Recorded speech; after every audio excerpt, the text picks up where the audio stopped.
सारे बाण भाइया ने मेरी तरफ तय सरोज फैमिली की तरफ तय राधे राधे जय श्री कृष्णा। इस कहानी में जो है मैं संगत पर टॉपिक लेकर आई हूँ। संगत पर बहुत ज़रूरी है ध्यान देना अपने बच्चे के, और हम खुद भी हम कैसी संगत में जो है बैठना उठना करें हैं, एक बड़ा रोल हो है इस चीज़ में। अगर हम गलत संगत में बैठने लग जाएंगे तो ना चाहते हुए भी गलत कार्य हम कर बैठेंगे, उसने कोई नहीं रोक सकता। संगत का इतना बड़ा रोल हो। तो ये कहानी भी एक सेठ का एक इकलौता पुत्र वो है, छोटी सी उम्र में जो वो संगत के कारण राह भटक गया है। परेशान सेठ को कुछ नहीं सूझ रहा और वो मंदिर में गया। उसने पुजारी तक अपनी सारी समस्या बताई।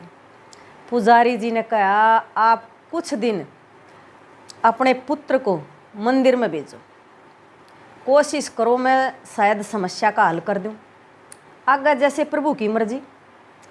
सेठ ने पुत्र से कहा कि तुम कुछ दिनों के लिए जो है मंदिर जाना शुरू करो, नहीं तो मैं संपत्ति तब बेदखल कर दूंगा अगर नहीं जागा तो। मंदिर जो है घर तय थोड़ा सा 2-3 किलोमीटर दूर पड़ता था, और वहाँ तक जाने के लिए जो है उसने गाड़ी में जाना पड़ा करता, बस में।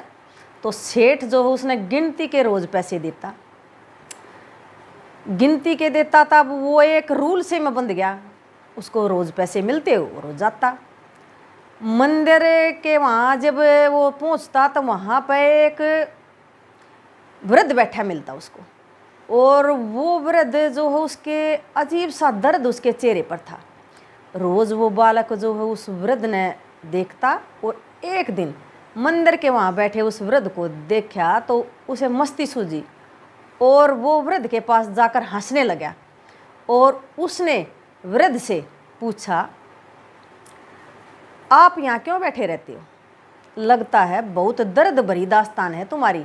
और एक ताना या व्यंग्यपूर्वक तरीके से उसने उसके पॉइंट मारा कि आपने शायद अपने टाइम में बहुत बड़ी भूल की है ज़िंदगी में। उस वृद्ध ने जो कहा उसके बाद उस बालक का जो है पूरा जीवन बदल गया।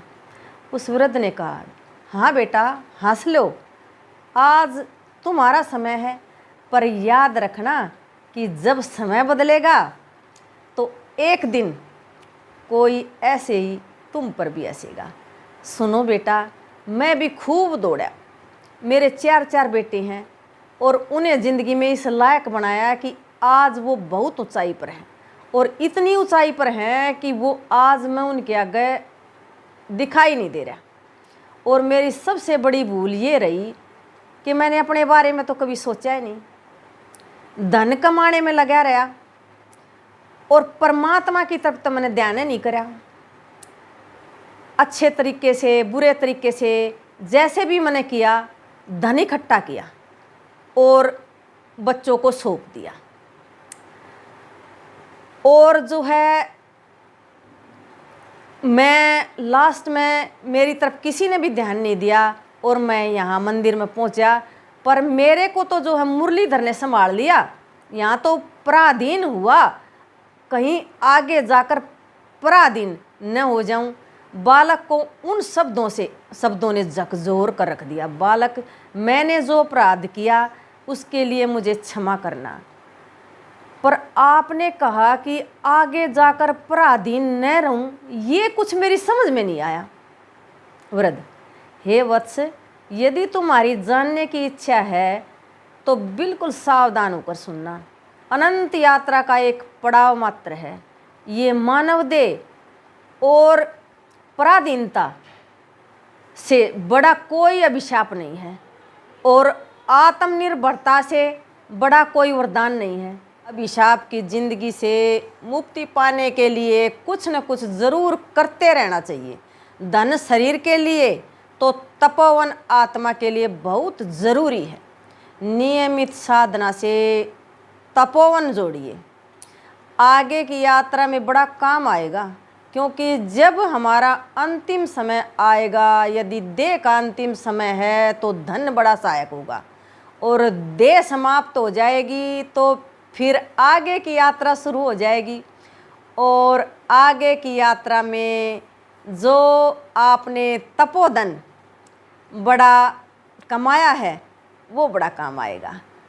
और हाँ, एक बात अच्छी तरह से याद रखना कि धन तो केवल यहाँ काम आएगा, पर तपोधन यहाँ भी काम आएगा और वहाँ भी काम आएगा।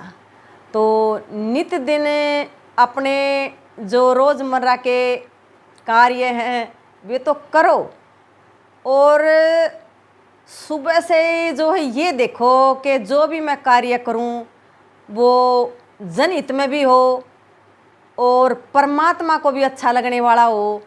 क्योंकि अपने लिए तो देखो पशु पक्षी सब करते हैं, और हम इंसान हैं, परमात्मा ने हमें इतना बड़ा तोहफा दिया है इंसान बना के, तो हमने ये ही ध्यान रखना है कि हम कर्म ऐसे बोएं कि यहाँ तक हम मैं कहें, और जब हम आगे की यात्रा पर जाएंगे तो परमात्मा भी हमें देख कर खुश हो जाए कि मैंने अपना बच्चा भेजा था और मेरा बच्चा जो है मेरी बातों पर जो है खरा उतरा।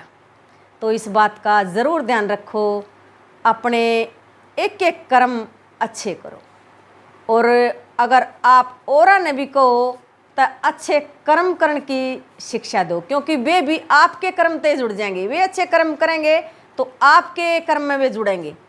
तो यही मेरी आप सबसे विनती है और अनुरोध भी है कि जो सुबह उठते करो, बस एक एक बात सोच कर करो, अच्छी करो, और जनहित के बारे में ज़रूर सोचो। राधे राधे।